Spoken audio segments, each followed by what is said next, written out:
आम्ही बाळासाहेबांना विसरू शकत नाही.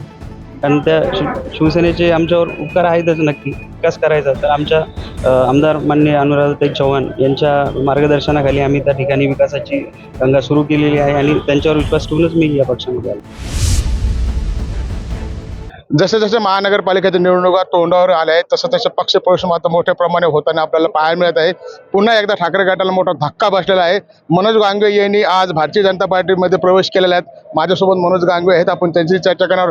काय सांगाल तुम्ही, आज भारतीय जनता पार्टीमध्ये प्रवेश केलेला आहे? खऱ्या अर्थाने जेव्हापासून राजकारणात आलो, हिंदुत्वाची विचारधारा घेऊनच आलो आणि आज परत एकदा हिंदुत्वाची विचारधारा असलेल्या सर्वात मोठ्या पक्षामध्ये भारतीय जनता पार्टीमध्ये मी आज प्रवेश केलेला आहे. याचा मला मनस्वी आनंद होतो. सर, मला सांगा, तुमच्या वडिलांपासून तुम्ही आत्तापर्यंत हृदय सम्राट बाळासाहेब ठाकरे यांच्या शिवसेनेत होते.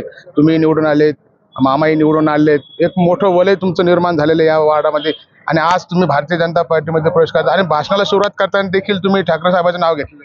नक्कीच, कारण आज आम्ही आजपर्यंत जिथं आहोत, हिंदू हृदय सम्राट माननीय बाळासाहेब ठाकरे यांचे विचार आणि यांच्या विचारधारेवरच आज आम्ही इथपर्यंत पोहोचलोय.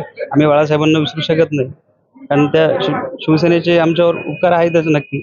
परंतु पुढं विकासाच्या दृष्टीने आज आपण बघतोय की केंद्रात सत्ता आहे, राज्यात सत्ता आहे आणि वार्डातील काही जर विकास कामं करायची, आज मोठा प्रभाग झालेला आहे.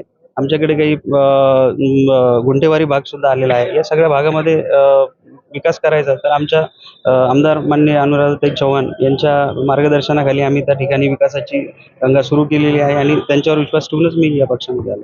तुम्ही एकीकडे म्हणताय की शिवसेनेने तुम्हाला मोठं केलेलं आहे.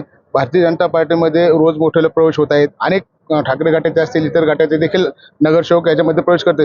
मात्र तुमची महायुती होणार आहे. एकीकडे शिंदे गट आहे, अजय दादा आहे. जागा मिळून किती जागा मिळणार आहेत आणि त्यामध्ये नेमकं आता जे काही प्रवेश झालेले आहेत त्यांना काही आश्वासन दिले, तुम्हाला काही आश्वासन दिलेलं आहे की तिकीटात? नाही, आश्वासन तसं काही दिलेलं नाही आणि आश्वासनावर आम्ही आलेलो पण नाहीये. मला मी पहिलेही सांगितलं की मला काम करायचं आहे आणि हिंदुत्वाची विचारधारा आपल्याला पुढे घेऊन चालायची, त्या उद्देशाने आम्ही प्रवेश केलेला आहे. तुम्हाला काम करायचे, तुमच्यासोबत मोठ्या प्रमाणामध्ये युवा वर्ग जोडलेला आहे. तुम्ही या वार्डामध्ये एक आदर्श नगरसेवक म्हणून देखील काम केलेलं आहे. मात्र जर तिकीटच भेटलं नाही तर तुम्ही कामं कसे करणार? कारण तुम्ही बघितलेलं आहे की अनेक वार्डामध्ये मात्र आता रस्सीखेच चालू आहे. त्यामुळं ही युती होती नाही होती हे तर आज ठरणारच आहे. त्यामुळं काय तुम्ही नेमकं ही परिस्थिती कशी निर्माण होईल आणि याला कसं तोंड द्याल? नक्कीच आता तिकिटाचा जो विषय ते वरिष्ठ जो निर्णय घेतील तो मला मान्य राहील. वरिष्ठांच्या त्याच्यावर मी बोलणं इतका मोठा नाहीये. नक्कीच आपण पाहिलं तर हे होते मनोज गांगवे यांनी आज नुकताच भारतीय जनता पार्टी प्रवेश केलेला आहे. मात्र अद्याप ही महायुतीचा तोडगा सुटलेला नाही.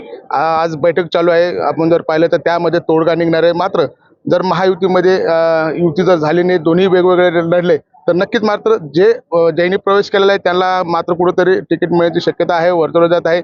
मात्र जर युती झाली तर ज्यांचा प्रवेश झालेला आहे नक्कीच मात्र त्यांचे हिरमोड झाल्याशिवाय राहणार नाही. संजय आयर, लोकसेवा न्यूज, छत्रपती संभाजीनगर.